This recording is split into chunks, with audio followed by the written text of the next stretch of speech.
That's the only explanation possible. You will please stand down. The court was dismissing the very truth. Ellen knew that now. She would no longer keep silent. Her hands shot forth and she screamed. I want to say... Ellen Bunting, on the verge of speaking, fainted.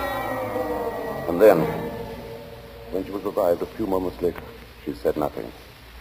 Her brain was in too great a turmoil, her nerves too shocked.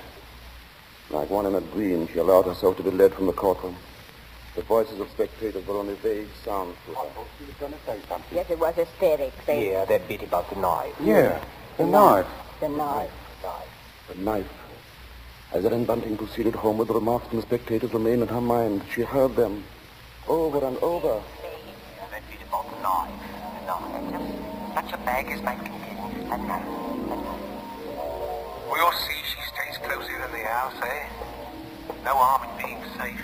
Direct my hand toward the expulsion of all evil. Expulsion of all evil. What's the harm in a glass of wine? I didn't say nothing wrong. As Ellen neared her neighborhood, her dread increased. With each moving footstep, the grip of terror grew tighter, tighter about her. She moved faster, faster. Before she was in time, she was 2 streets away from the house. Then one. Then she saw Bunting.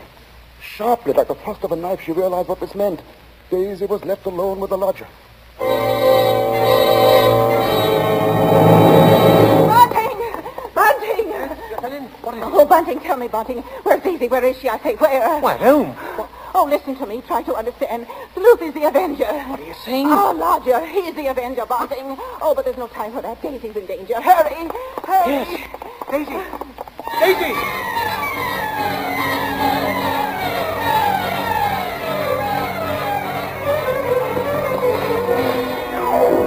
Here we are, Bunting. Here we are. Daisy! Oh, Daisy! Daisy, where are you? I look in the kitchen, Bunting. You tried the sitting room. Daisy! Daisy! Where are you, Daisy? Answer me, Daisy! Oh, Try the bedroom. she's not here. What about the dining room? Look, she's not there. She's not downstairs. Then there's just his room.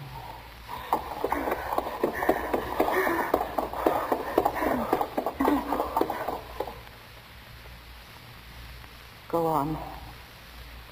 Open the door.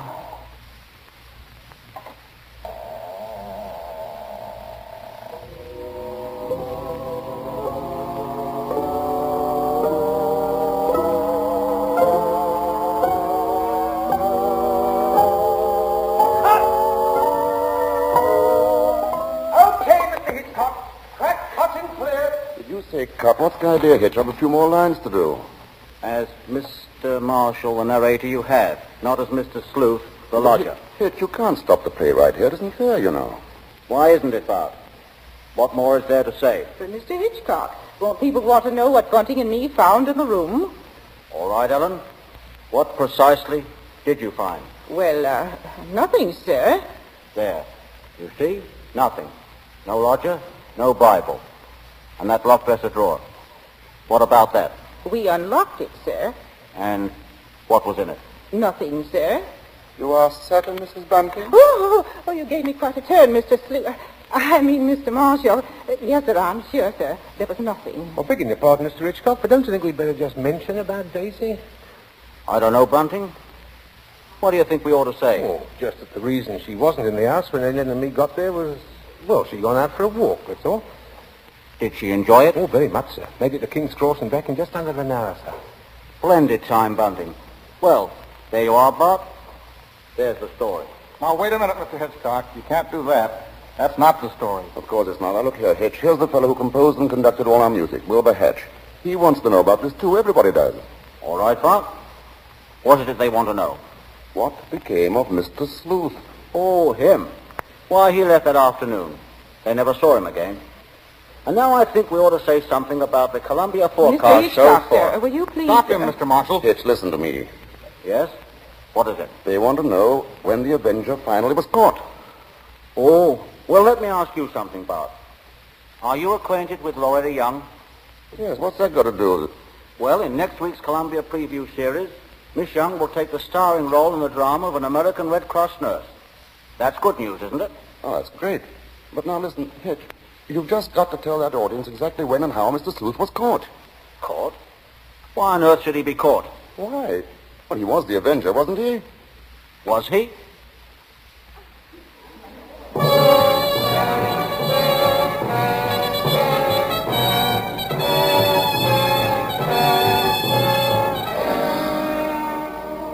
Your guess, gentle listener, is as good as ours. Even Mrs. Belloc Lowndes, who wrote the novel, isn't entirely sure. For his masterful direction, our thanks to Alfred Hitchcock, whose latest pictures are David O. Selznick's Rebecca and Walter Wanger's Foreign Correspondent. For his superb characterization of Mr. Sleuth, our thanks to Herbert Marshall.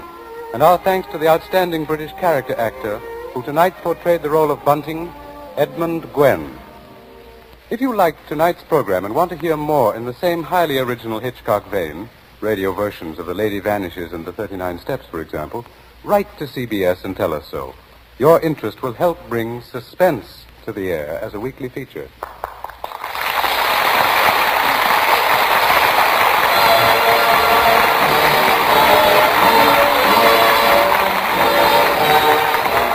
Forecast next week presents from Hollywood, Loretta Young in Angel, first of a proposed series based on the adventures and the romance of a typical Red Cross nurse. From New York, a new sort of comedy show, Ed Gardner as Archie in Duffy's Tavern, with Gertrude Neeson, Colonel Stoopnagle, Larry Adler, and John Kirby's orchestra. Don't miss Forecast at this hour next week.